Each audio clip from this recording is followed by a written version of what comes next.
So Matthew Shearing is the founder and CEO of OneQode, who is a high-performance cloud provider that offers infrastructure specifically designed for real-time applications.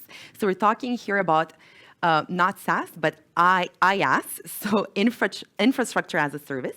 And Matt's background is as a technology lawyer, so lots of talks about IP today and legal considerations. He's advised high-growth startups and SMEs and have extensive experience consulting across a number of industries. And Matt previously ran a large international gaming organization and really got to experience firsthand the many issues that organizations face when looking to compete on the global stage. So when these same issues arise in his technology client projects, Matt's desire for a solution, so we were speaking about this morning with Philip Hodgetts and David Usher, really emerged. So he thought there was a need for his work and really develop this. And Matt is now on a mission to build a better foundation for modern applications. So thank you so much for joining us, Matt. We'll give you a warm welcome. Thank you. And you'll be addressing specifically the Asia-Pacific opportunity. So thanks for making it from the other side of the globe. No worries at all. The floor is yours. Thank you, Matt. Thank you very much. Hi, everyone. So yeah, I'm Matt Shearing, here all the way from Australia, and loving Montreal. It's my first time here. So look, today we don't have a lot of time, but we're going to do a whirlwind tour of the most exciting region, I think, for innovation and opportunity in the world, and that's Asia Pacific. So like we said, OneQode, we're a cloud and carrier provider focused on providing high performance, low latency infrastructure for cutting edge applications, and APAC's really our home base. Asia Pacific is the region we've invested the most amount of money in, we've invested the most amount of our time in, and I'm of the firm belief that the opportunity there is incomparable to anything else in the world today as far as a region goes. And I think if you're building a business with an application that's non-local, like it's not local here to Canada or somewhere else, you need to be thinking about Asia Pacific. So we're going to touch briefly on 4 broad topics. We're going to do a quick overview of Asia Pacific. We're going to look at the mass digitization going on in Asia Pacific. We're going to look at the opportunities for companies like you here at the conference, and we're going to look at some success stories and practical examples. So without further ado, we'll dive into the overview. So why should you be looking at Asia Pacific? Well, first of all, it covers a huge region of the world. Up on that map there you can see, and it's the most populous region of the world. And there's 4.2 billion people living there right now. So it's actually more than half of the human race is crammed into the Asia Pacific region.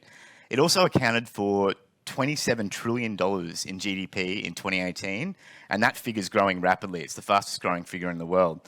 And there's a workforce of almost 2 billion people employed in APAC as well. And when it was last measured, the per person GDP in Asia Pacific was around about $13,000 per person, and that as well is growing quite rapidly. Now, APAC's built its growth on several industries, but one of the most relevant industries is outsourcing. And we don't often stop to appreciate just how big outsourcing's become. I mean, it's a critical part of so many of our businesses these days. And it's actually had a really transformative effect on a number of Asia-Pacific countries, namely Bangladesh. So we all know India is generally the largest provider of external labour, but Bangladesh is actually the second largest provider in the world, and it's accounted for approximately $100 million worth of income for the people of Bangladesh annually. And the really interesting thing about freelancing, particularly in the region, is that it's allowed a lot of women, particularly, to take jobs for the first time ever in their lives and start to bring home an income and gain a bit of independence, because you can do freelancing from anywhere in the world, and a lot of them are doing it from the comfort of their own homes. And that's really starting to pull Bangladesh up, because there's a whole source of new revenue coming into the country. There's still a lot of problems. Banking and connectivity are foremost amongst the problems in Bangladesh, and we'll touch on that shortly. But there's a lot happening there in Bangladesh, and this outsourcing trend has kind of been the harbinger of a much broader trend in the Asia-Pacific region. Retail e-commerce, for example, is experiencing a massive boom in Asia-Pacific. Philippines and Malaysia are now the #1 and #2 countries for growth in e-commerce in the world, and the industry and dollar spend in those industries and other industries is rapidly growing as well. It's really the same across the entirety of Asia Pacific. And the opportunity really makes sense when you conceptualize it globally. So up here, we've got a map of the entire world, and the population within that white circle there is actually more than the population outside that white circle there. So you can kind of see how condensed the population is within this small pocket of the world. But if you look at most infrastructure maps, you look at most provider maps, there's not generally a lot of presence in Asia Pacific. Generally, North America and Europe get a lot more love. But the Asia Pacific region, that's why there's been such an infrastructure problem there, because while there's a lot of people, there hasn't really been the foundation to lift them up. But that's improving now, and one of the major reasons it's improving is because people are really now starting to focus on skilling themselves up in in-demand remote skills. And so we're seeing a big shift in the region because of that. And in short, they're digitizing. So how's this look in practice? Well, 2/3 of the region in Asia Pacific are now online. And that's generally over 60% in basically every region in Asia Pacific now. And during the pandemic, 60 million people in Southeast Asia alone came online for the first time. So they weren't online beforehand, they're now online now. And that's pretty crazy when you think that's more than the population of Canada came online in the space of about 2 years. And they're also an incredibly young region, so they've got a huge youth and young adult population. And this is important because, as you can see here, digital natives in Asia Pacific are going to account for approximately 50% of Asia's internet consumption and 40 to 50% of their total consumption of product by 2030. Yeah, 2030. So they're really ramping up, and figures like that are a lot smaller in places like the US and Canada because we've got an aging population in those countries, and the birth rate just isn't anywhere near the birth rate that we have in Southeast Asia. So the digital natives are really taking over the continent, and we're going to see that starting to flow through in the demand and the income and the appetite they have for everything. Now, the craziest part about all this is that there's still a huge amount of growth to go. You know, we're really only at the start. This graph here shows digitization in the Asia Pacific region. And you've got the usual suspects over on the right. So you can see Australia, Singapore, South Korea.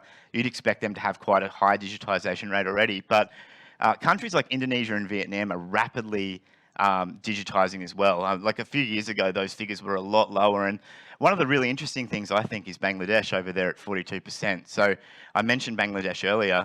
Those figures apply when not even half the country yet is online, you know? So there is so far to go for countries like Bangladesh, a lot of other places in Asia Pacific, as they start digitizing themselves and skilling themselves up in a lot of these areas. We're going to see some really interesting things start to happen. And nowhere is digitization in APAC more prominent than in mobile. So by 2025, 1.8 billion people are going to be subscribed to a mobile service. And a third of the world's 2.3 million app developers live in Asia as well. So they're skilling up in all the right areas, and they've got a real appetite for things including social media. So this figure was staggering to me. The Asia Pacific population is really starting to spend a lot of time online in connected experiences like social media. And you can see down there at the bottom, Philippines, the average person is spending almost 4 hours on social media and other connected experiences, which is a huge chunk of the day. And that's also taking into consideration that a lot of people in the country don't have devices. So that's averaged out over everyone. So the amount of time people are spending online is very, very huge. Now, by the end of 2025, if we swap over to the entertainment side of things, Asia Pacific will be home to 2.2 billion digital video viewers, which is huge. And if you look at gaming, the disparity is even more pronounced. The Asia Pacific region currently has 1.5 billion gamers within it, and accounts for almost half of the gaming revenue in the world at 84.3 billion there, so almost half. And the crazy part about that is that by 2027, mobile gaming alone will eclipse that amount. And that's what the projections are anyway, to take home about 86.6 billion in a few years. So mobile's huge there. And I think the thing to keep in mind for all of this is that the region is woefully underserved. Like, there really isn't a lot of infrastructure there. A lot of the applications that are in the market currently are quite basic, and there's a huge amount of work to be done. And I believe that's where everyone in this room and everyone at this conference comes in.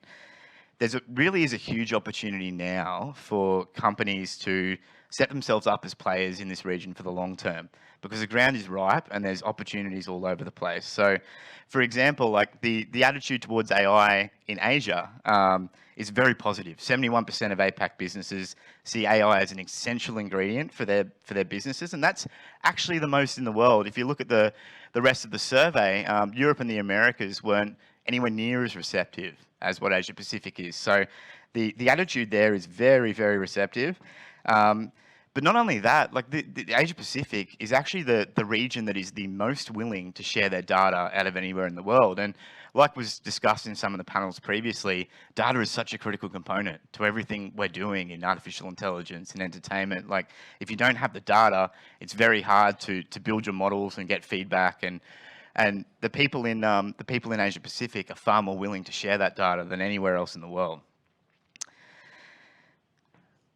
So there's a huge amount of opportunities, but I just want to run through a couple of the largest problems and a couple of largest opportunities for people to solve. So I mentioned before, connectivity is one of the biggest challenges in the region currently.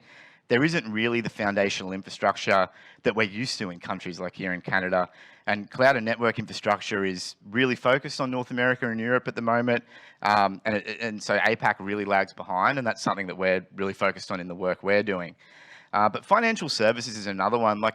Because of this digitization, you've got a huge amount of unbanked people, and you've also got a huge amount of people just entering the financial services industry for the first time. And it's predicted that robo-advisory services will grow from 110 million in 2019 to over 400 million in 2024, which is a rapid ramp up in this region. And that's really similar for the rest of the financial spectrum as well. Like there's a real appetite from people in Asia Pacific to not really need to deal with humans. They just want to get their advice from their apps, from artificial intelligences, telling them, where they should be putting their money and how they should be doing it. And look, it's the same thing for local businesses. Like there really is a huge skill gap here. You've got a lot of people that have never really been exposed to this area before. And a lot of these companies can kind of see the needs, they can see the projects they want to tackle, but they can't really tackle them. They can't fill them because they don't have the skills. And there's a stat that only 17% of companies in Asia Pacific see themselves as AI ready. They definitely feel like there's a skill gap there, and that's a big opportunity because the good news is, as you can see at the top of the graph, these companies are very receptive to partnering with third-party companies. They're very receptive to outsourcing their AI work. And so as external AI companies here and external entertainment companies, there's a big opportunity here to start partnering with some locals and tackling some really big projects because, of course, in APAC, the scale is always blown out by a factor of 3 to 4% because there's so many people. I just want to quickly also touch on a couple of success stories, right? Like how are people already doing this practically in the region? The first one is a company called Ping An, and they're really interesting because in Asia Pacific, there is a much lower ratio of doctors to patients. There's just not the same medical skill in these regions that we have in countries like here. And so what Ping An have done is they've built an AI platform to effectively augment doctors' advice. So a doctor can see a patient very quickly, put in their symptoms, put in what they think is wrong, and get some actionable advice from Ping An's system to then pass on to the patient. And it's letting doctors see patients a lot quicker. It's letting doctors give patients a lot better advice. And it's resulting in some really, really interesting outcomes for a lot of these countries where a lot more people are getting access to medical services they've never had before. The second one, if it's going to work for me, whoop, gone too far. Hang on. The second one is Grab, though, when it comes up. There we go, Grab. These guys are a super app. They've generated about 40 terabytes of data daily on their platform.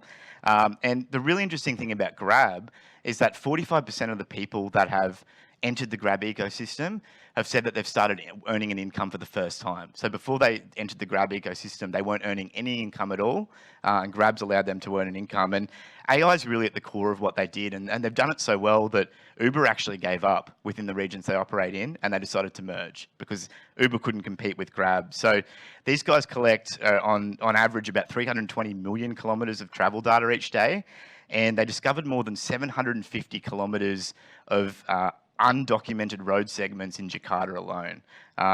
They've invested $150 million in AI development, and they use AI across a huge array of things, from predicting supply and demand all the way through to creating maps for unmapped areas in Southeast Asia. And they're even starting to do some other really interesting things, like offering lines of credit to their drivers on their platform. And generally, these lines of credit are pre-checked by their AI algorithm, and they can offer these drivers something that they've never had access to before, because most of them aren't in the financial industry.